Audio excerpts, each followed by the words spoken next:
अब देखो हम सबसे पहले समझेंगे कि होमोजीनियस सॉल्यूशंस को कैसे सेपरेट करते हैं। यहाँ पर हमारे पास 3 मेथड्स हैं होमोजीनियस सॉल्यूशंस को सेपरेट करने के लिए। ठीक है, पहला है हमारा क्रिस्टलाइजेशन। तो आपको पहले तो ये समझना होगा कि होमोजीनियस सॉल्यूशंस होते क्या हैं। ऐसे 2 कंपोनेंट जब हम किसी एक सॉल्वेंट में ऐड करते हैं और ऐड करने के बाद उनकी वो एक यूनिफॉर्म सॉल्यूशन बनाते हैं, मतलब उनके पार्टिकल्स अलग अलग नहीं दिखाई देते हैं, तो उसको होमोजीनियस सॉल्यूशन कहते हैं। ठीक है, अगर उनके पार्टिकल्स को आप अलग अलग नहीं देख सकते हो, वो हमारे होमोजीनियस सॉल्यूशंस में आते हैं। और हेटेरोजीनियस में पार्टिकल्स अलग अलग दिखते हैं, जैसे सस्पेंशन है, कोलाइड्स है। ठीक है, तो ये हेटेरोजीनियस नहीं। अभी हम होमोजीनियस सॉल्यूशंस की सेपरेशन समझेंगे। इसमें पहला मेथड है क्रिस्टलाइजेशन। ठीक है, अब क्रिस्टलाइजेशन में क्या बनते हैं, क्रिस्टल बनते हैं। और क्रिस्टल कब बनते हैं, मैंने आपको बता दिया कि क्रिस्टल कैसे बनते हैं। क्रिस्टल तब बनते हैं जब हम सैचुरेटेड सॉल्यूशन को कूल करते हैं और वो डिफरेंट टेम्परेचर पर, यानी कि कम टेम्परेचर पर आता है, तो उसमें जो एक्स्ट्रा अमाउंट है वो क्रिस्टल में कन्वर्ट हो जाते हैं। क्लियर है? तो यहाँ पर ना जो प्रिंसिपल है हमारा, वो क्या प्रिंसिपल वर्क करता है। प्रिंसिपल यानी कि क्रिस्टलाइजेशन किस प्रिंसिपल पे बेस्ड है, क्रिस्टलाइजेशन किस प्रिंसिपल पे बेस्ड है। देखो, differences in solubility of substances at the different temperature.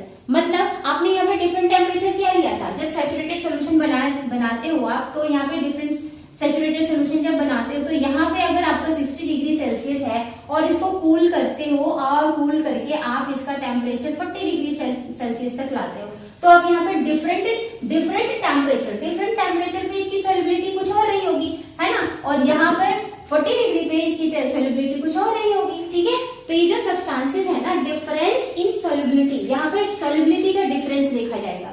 यहाँ पे सॉल्युबिलिटी अलग है, यहाँ पे सॉल्युबिलिटी अलग है, तो difference in solubility of a substance at the different temperature, ये इसका प्रिंसिपल है। ठीक है, यानी कि यहाँ पे टेम्परेचर अलग अलग होना चाहिए, कूलिंग होना चाहिए, और सॉल्युबिलिटी भी डेफिनेटली अलग अलग होगी। तो ये इसी पे बेस्ड है कि डिफरेंट सॉल्युबिलिटी, ठीक है, different solubility of a substance at different temperature. ठीक है, ये इसका प्रिंसिपल है, इसको एज इट इज याद करेंगे, राइट। अच्छा, ये किन सब्सटेंसेस के लिए यूज करते हैं, ये होता है ये किन मिक्सचर्स के लिए यूज करते हैं।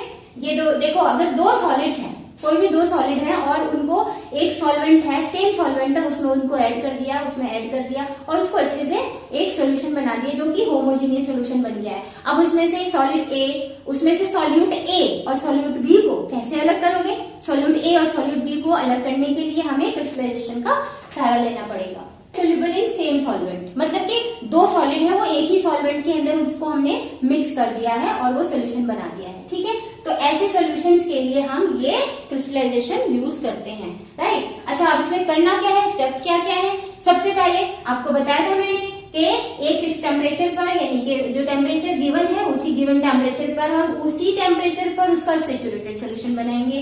तो पहला स्टेप क्या है कि हम सैचुरेटेड सॉल्यूशन बनाएंगे। दूसरा स्टेप क्या है, अब सैचुरेटेड सॉल्यूशन जब आप बनाते हो तो उसमें कुछ इंप्योरिटीज ऐसी भी होती हैं जो कि इनसॉल्युबल होती है, जिसमें सॉल्युबल नहीं होती है ना, तो उनको भी रिमूव करना है। उनको रिमूव करने के लिए क्या करना होगा, फिल्टर का यूज करना होगा। ठीक है, तो उनको फिल्ट्रेशन यानी कि फिल्टर करेंगे, फिल्टर करके इनसॉल्युबल इंप्योरिटीज को हटा लेंगे, रिमूव कर लेंगे, राइट। उसके बाद तीसरा क्या होगा, अब वो जो हमारे पास फिल्ट्रेट आया है बीकर में, उसको हम कूल करने के लिए छोड़ देंगे। तो definitely it will take time.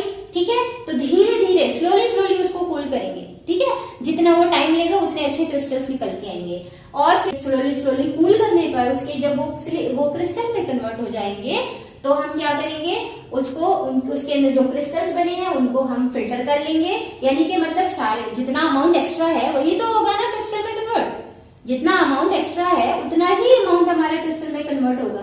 तो इसका मतलब जो सॉल्वेंट है वो तो बच गया ना, तो हमें फिल्टर करना पड़ेगा उसको, है ना। तो फिल्टर करेंगे, उसके बाद फिल्ट्रेट जो आएगा वो तो हमारे लिए वेस्ट है, हम उसको बाकी आगे भी यूज कर सकते हैं। लेकिन जो कन्वर्ट हो गया है क्रिस्टल में, हम इस क्रिस्टल को क्या करेंगे, इस क्रिस्टल को हम फिल्टर करके निकाल लेंगे और फिर वो जो क्रिस्टल्स हैं उनको वॉश कर लेंगे वाटर से अच्छे से, और वाटर से अच्छे से वॉश करके हमें क्रिस्टल मिल जाएंगे। ठीक है, अब आपके एनसीईआरटी में ना एक क्वेश्चन दिया हुआ है कि अगर a hot saturated solution of copper sulphate is cooled rapidly in ice cold water, smaller and less well formed crystal will be formed than if it is cooled slowly at the room temperature। मतलब कि जो copper sulphate का solution है हमने उसमें ice डाल के उसको बहुत जल्दी से ठंडा कर दिया, ठीक है। एक प्रोसेस तो ये है, और हमको यहाँ पर क्या मिलता है, छोटे छोटे क्रिस्टल्स मिलते हैं, छोटे छोटे क्रिस्टल्स, और वो रफ क्वालिटी के क्रिस्टल्स होते हैं, लो क्वालिटी के क्रिस्टल्स होते हैं, ठीक। अगर हम दूसरा प्रोसेस ये है कि अगर हम उसको रूम टेम्परेचर पर ठंडा होने के लिए छोड़ देते हैं, कूल होने के लिए, वो स्लो स्लो कूल हो रहा है, उस केस में हमें जो क्रिस्टल्स मिलेंगे वो बड़े बड़े मिलेंगे और अच्छी क्वालिटी के क्रिस्टल्स मिलेंगे, ठीक है। तो ये एक्सपेरिमेंट जो है वो आप इस हाइपोथेसिस को कैसे परफॉर्म करोगे ये पूछा है। तो कैसे परफॉर्म करेंगे भाई, हमारे पास कॉपर सल्फेट का जो सोल्यूशन है ना, कॉपर सल्फेट का जो सोल्यूशन है उसको हम क्या करेंगे, दो पार्ट में डिवाइड कर देंगे। एक हाफ हाफ कर लो उसको, एक बर्तन में आपने जो रखा है उसको आप क्या करोगे, इसमें आइस डाल दो, इसमें आइस डाल के उसको कूल कर लो, और दूसरे में आप क्या करोगे, दूसरे को आप रूम टेम्परेचर पे छोड़ दो ठंडा होने के लिए।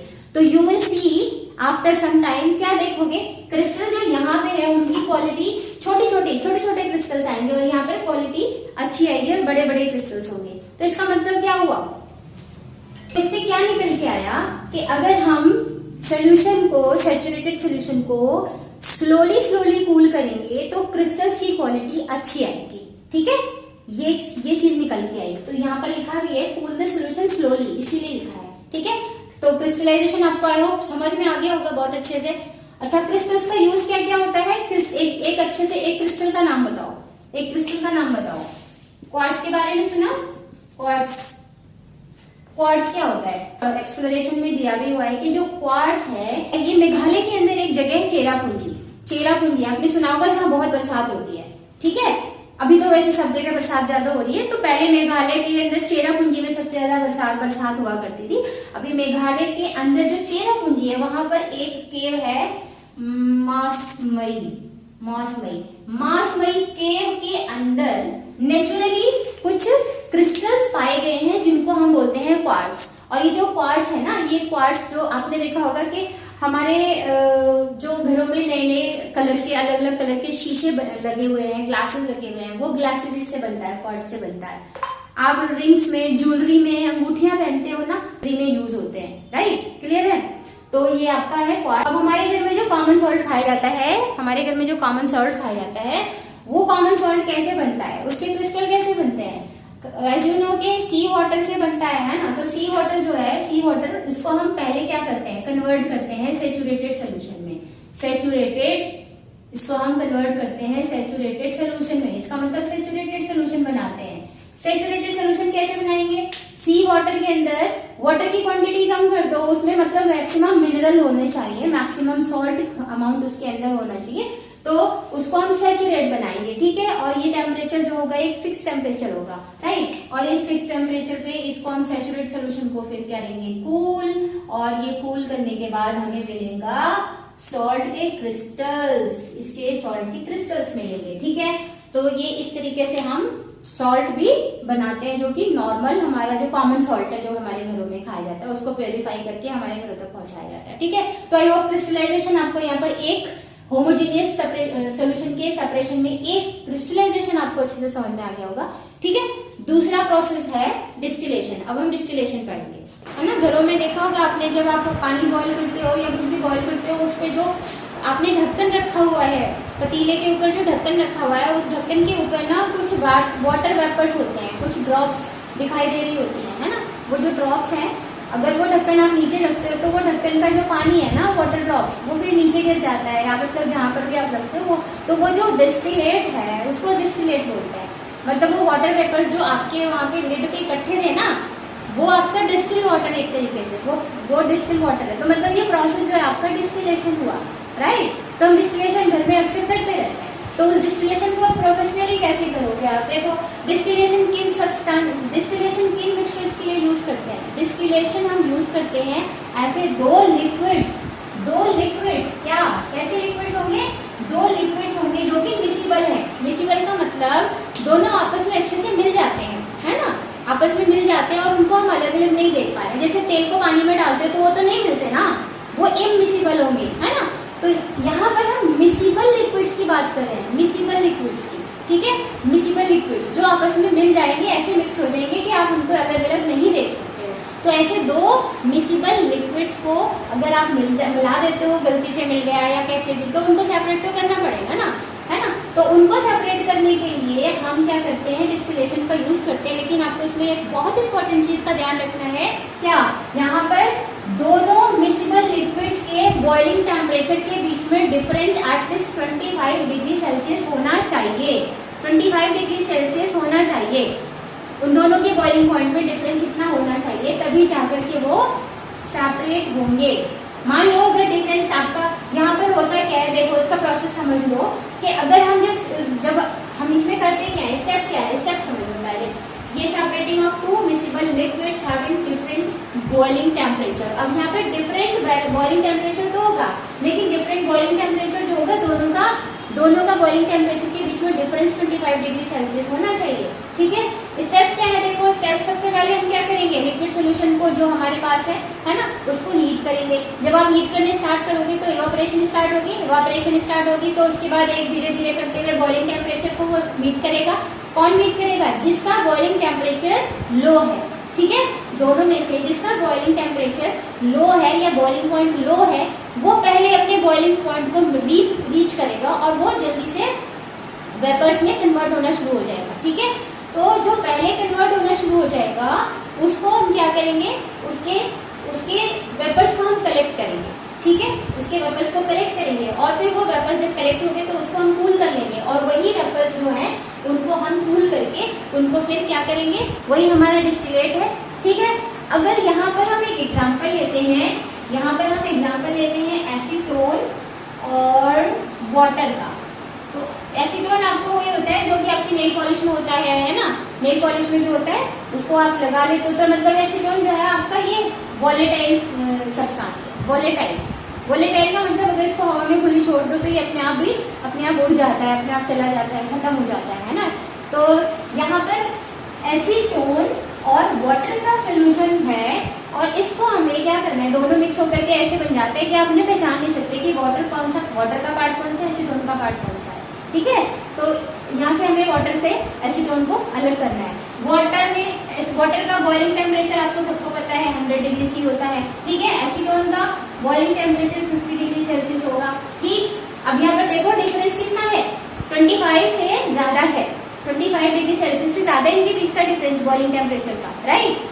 तो अब यहाँ पर क्या करना होगा, बॉइलिंग टेम्परेचर इनका अलग अलग है, तो जब हम इसको हीट करने के लिए रखेंगे, हीट द लिक्विड सोल्यूशन में पहला स्टेप जब फॉलो करोगे तो यहाँ पर जब हीट करना शुरू करोगे तो पहले कौन अपना बॉइलिंग टेम्परेचर रीच करेगा, एसीटोन रीच करेगा, ठीक है।